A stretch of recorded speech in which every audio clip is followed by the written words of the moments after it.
Yo, so today I'm going through my semi-finals battle for this Sunnyshore League campaign after beating Robert in the quarterfinals. And I mean, sorry, not Robert. We're facing Robert now. We beat wait, no. It's... Yeah, sorry, no, it was Robert. Yeah, we're facing Brendon now in the semi-finals. So this is the matchup. So obviously this is my team on the left and his team on the right. It's pretty similar to what I faced last time, obviously, but there is no Halosan at this time. I guess he ended up dropping that.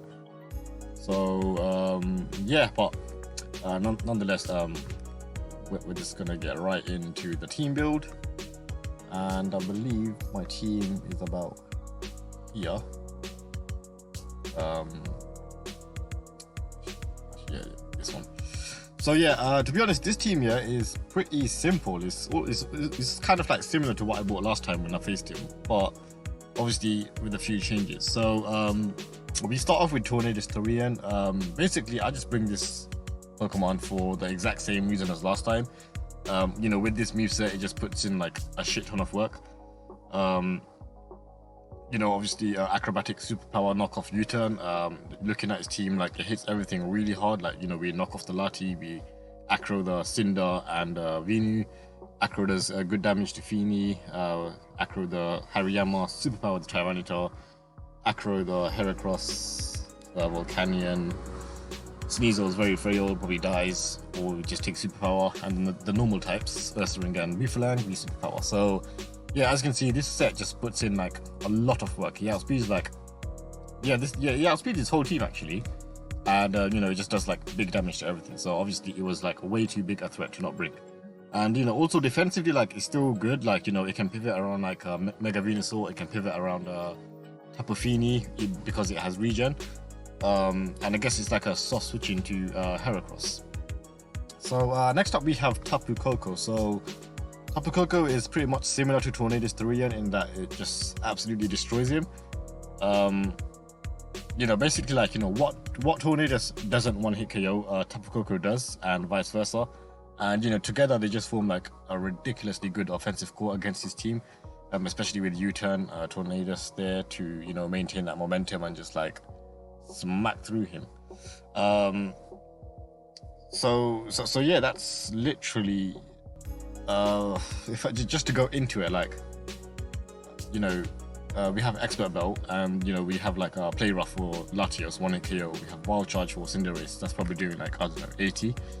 Brave Bird for the Mega Venusaur, Expert Belt Brave Bird, easy 2 KO. Wild Charge the Feeny, Play Rough the Hariyama, Close Combat the Tita, easy 1 hit KO. Close Combat the normal types, Ursaring Briefland. You know, anything against Sneasel, Wild Charge the Volcanion, Play Rough or Brave Bird the Heracross. So, you know, just like Tornadus Torian, this thing also outspeeds his whole team, and you know, has the potential to 1 hit KO or just like do like, you know, 80-90% to them. So, you know, these two together were like massive threats against him. So that's why I bought them. Like, it just made winning like so much easier. And to go into the EVs, yeah, they are just outspeeding Cinderace. That's the spread. They're just outspeeding Cinderace. Rest in attack, and then the remaining in HP. So yeah.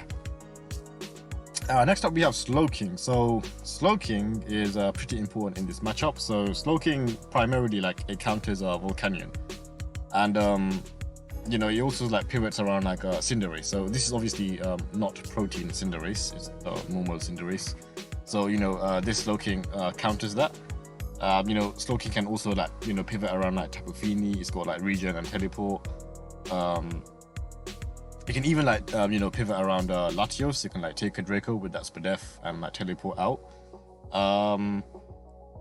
And yeah, like, you know, if there are certain bad matchups for Tornadus. Like for example, Tornadus can't 1v1 Volcanion, because like Spec Steam Eruption, for example, with 1 hit KO, and Tornadus can't 1 hit KO the Volcanion.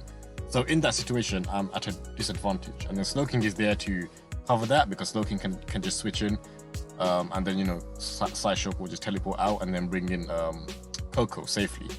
So yeah, that's exactly what Slowking does. And going into the EVs, So it's the same as last time, but I did put more special defense EVs this time because last time this thing, when it got burnt, it actually like struggled to check Volcanion properly. So this time we have a plus SPDF nature and just 16 EVs. So yeah, with leftovers, that's a hard counter to Volcanion. Yeah, so that's basically what Slowking did. It's just like him and Mega Sizzle are literally just the pivot switches. So they bring in Tornadoes or Coco or even Mamoswine safely. So that's what they are there for. So yeah, next up we do have Mega Sizzle.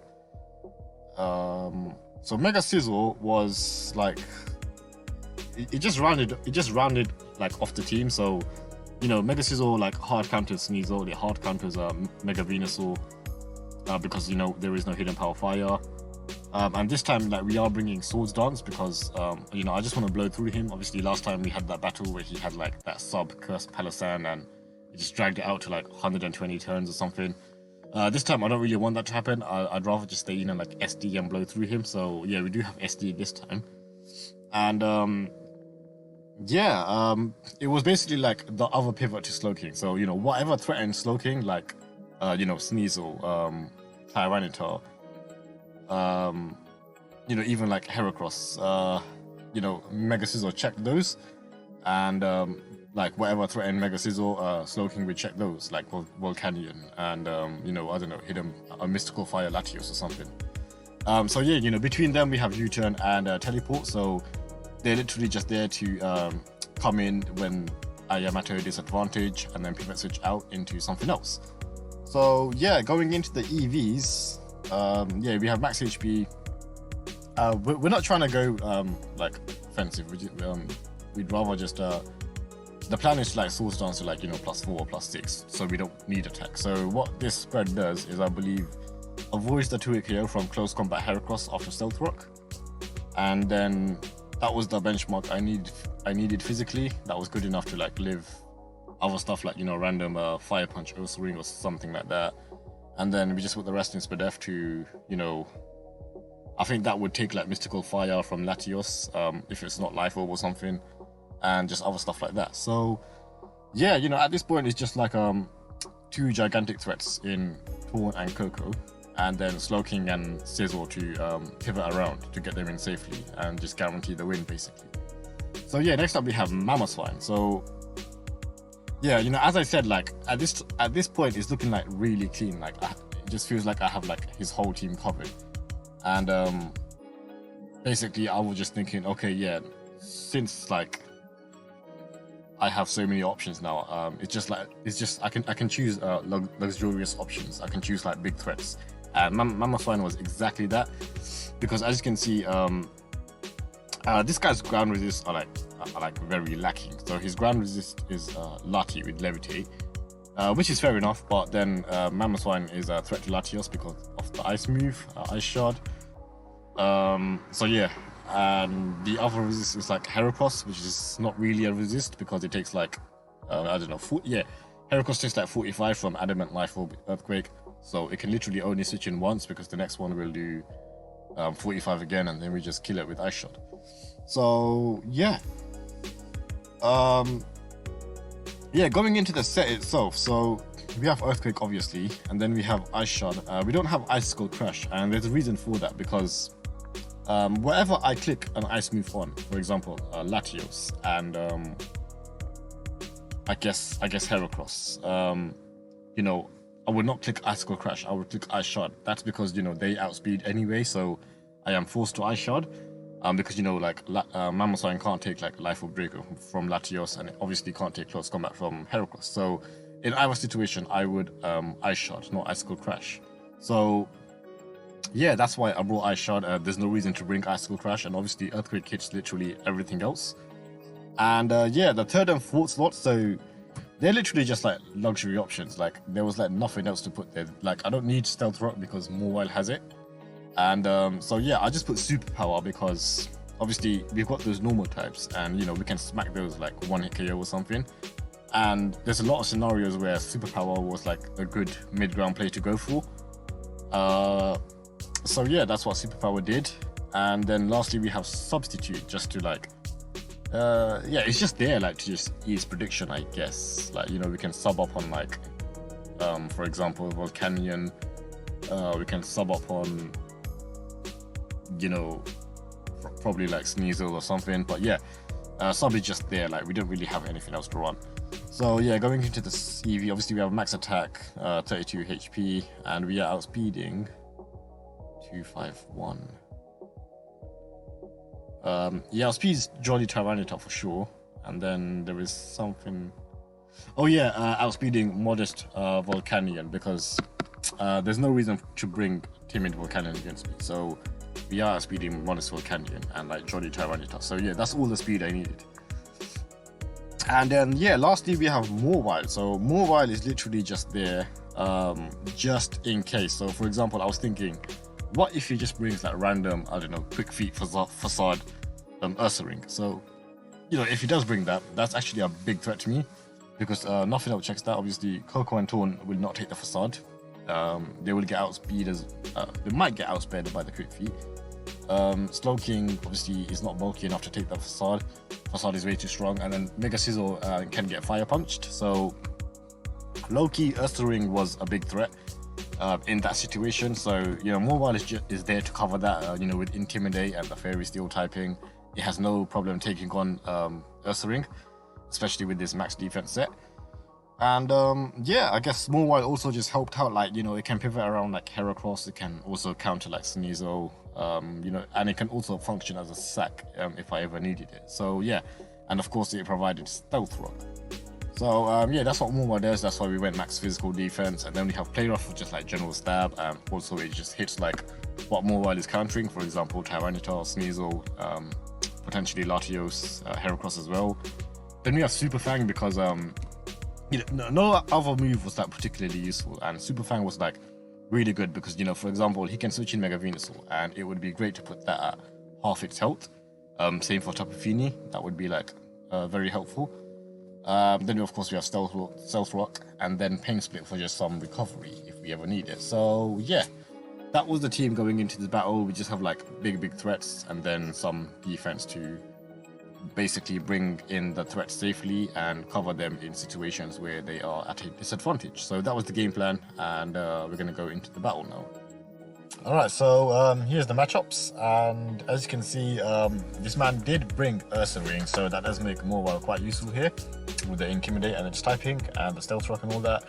Otherwise, the other five, you know, I mostly expected to come. I did like build heavily around them, so yeah, I mean, there's not too many surprises that I have to watch out for here. So I'm just gonna jump right into it. So in turn one, I lead Tornadus, literally the same reason as last time when I faced him. It just matches up well against everything except Volcanion, and if he does need Volcanion, which could be Specs for the 1-hit KO, I do have a hard counter in Slowking for that, which also has a Regenerator to heal off any damage that I may take.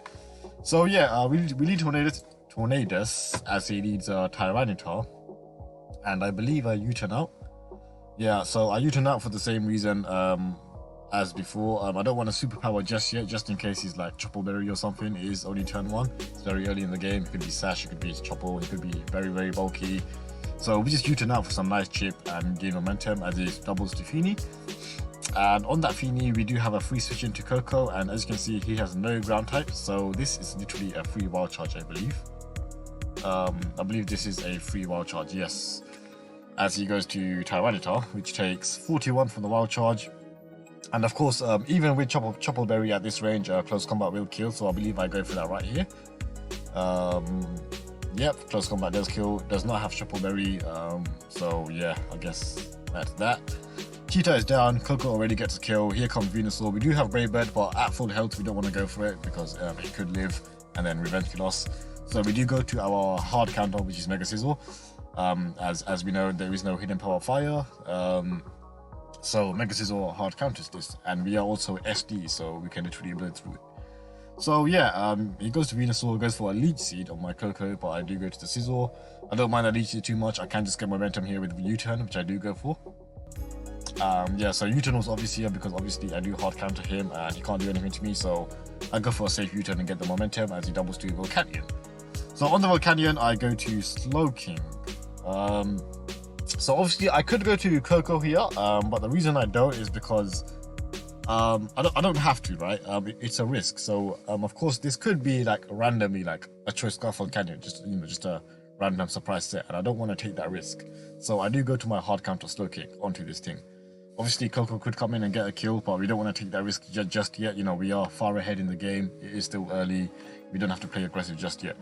So, here comes Slowking, countering this Volcanion, and he does switch out, obviously, not being able to threaten me, and I predict that by going for a teleport. Again, teleport doesn't lose much for me anyway, because he either stays in and I take no damage and then get momentum with whatever comes in. And if he switches out, of course, I do got momentum with teleport. So yeah, seeing as he doubles to Fini, on my teleport, I will go back to my Coco, and again, I will just click Wild Charge. It's a free Wild Charge, I believe. And he does go to Mega Venusaur. Oh no, I Brave Bird. Okay, fair enough. I did forget what I did there, but yeah, I Brave Bird on the obvious switch out. I guess I predicted there. So as you can see, it does pay off because we do 56. That way we do now 1-hit KO this Venusaur with the next one. Well, 2-hit KO, but yeah. If he wild charged, Brave Bird would not have killed. So that prediction does come into play there. It does pay off. So yeah, props to me, I guess. So yeah, we are gonna Brave Bird again for the kill on this Mega Venusaur. So Coco already with 2 kills. Again, that's why it's such a big threat. That's why I bought him and Tornadus. They just absolutely destroy him. So yeah, now he sends in Ursaring. So I believe I just stay in close combat there because I am adamant, I am expert belt. So if I remember correctly, the calc was a 1-hit KO. So that's why I just stayed in rather than going to Mobile. And as you can see, he makes a weird double to Latios. I guess predicting like, I don't know, like maybe he predicted Mobile and then he went to this so he can like Life Orb, Mystical Fire me or something. But yeah. Again, I do stay in because I'm not threatened by it, and he does double to Latios. So Latios is also not a threat to this Coco. Actually, what was I running again? Wild Charge, Brave Bird, Close Combat. Was it Play Rough or U-turn? I can't remember. I recorded these separately. I recorded the team build and the battle separately, so I actually can't remember exactly what the Coco's running. But I guess it's U-turn because. Or, actually, no, I'm pretty sure it's Play Rough. I'm pretty sure it is Play Rough, but I switch out there because it could be Scarf Latios. And Coco can still put in work, just like Tornadus. So yeah, I definitely ran Play Rough if I remember correctly. So yeah, we do go to Slowking because it is Spadef. Well, it's not really Spadef. It's like I mean, it is. It's got some HP. It's got defensive Vs and then the rest in Spadef with the plus Spadef nature.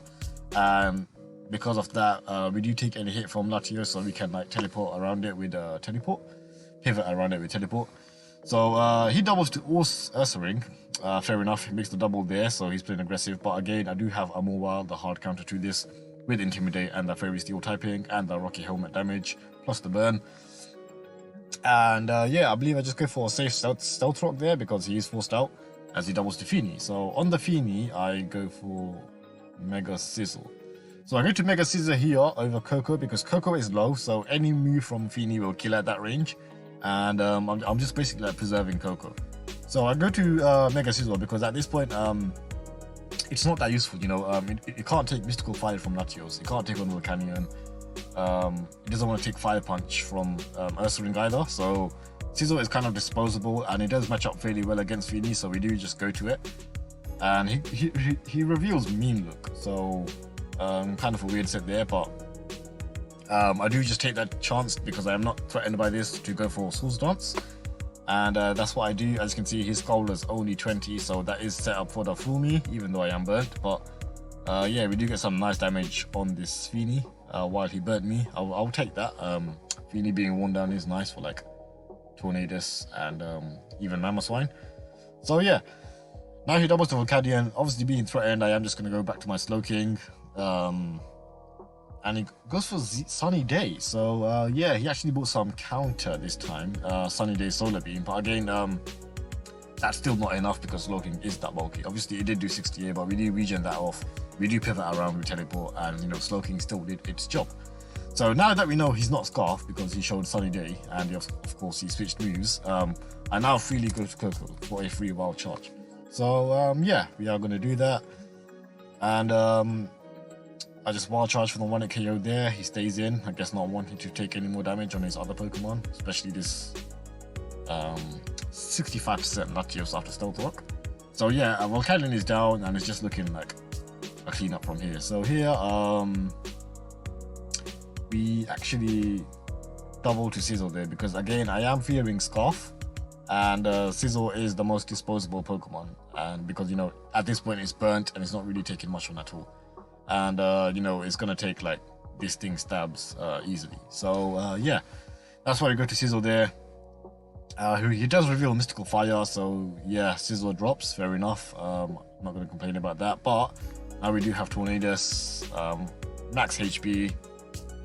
We know the Latios was not Life Orb and it was not Scarf because it switched moves, so Tornadus can take any move, and then the knockoff will like come close to 1 KOing, and the next hit will definitely kill, or any combination of Acrobatics and knockoff. So yeah, we go for a safe knockoff there. We knock off the Phoenix Bright Powder, and then we finish it off with Acrobatics. And yeah, it's kind of good game from here. I can't just superpower this Ursaring at 66%. It does die. And yeah, and then this Latios will die to whatever I do to it. I U-turn out into my Slowking. Slowking, being the Spadef monster that it is, will pivot around to maintain the 5-0, I believe. Yes. And then yeah, we go to Coco to finish this thing off with Play Rough. So I did have Play Rough. I had Wild Charge, Close Combat, Brave Bird, Play Rough, not U-turn. So yeah, Coco gets like 4 kills. That game went like incredibly smooth. Like literally everything I said in Team Builder like came to life. Like the way I said Coco and Torn would absolutely destroy him, they did. Coco got 4 kills. Torn did its job. My pivots like Slowking, they did their job. Ursaring, Mobile checked Ursaring, and it also got up rocks. Mammoth didn't even have to come out, and Mega Sizzle did quite decent itself. So yeah, good game to Brendon. That battle was like way too smooth. But then again, I guess it was. Yeah, this was a tough matchup for him. Like I had so many threats against him, and I could also cover his offense like really, really well. So yeah, that puts us through to the finals, which I should be uploading shortly, and we will see you guys until then.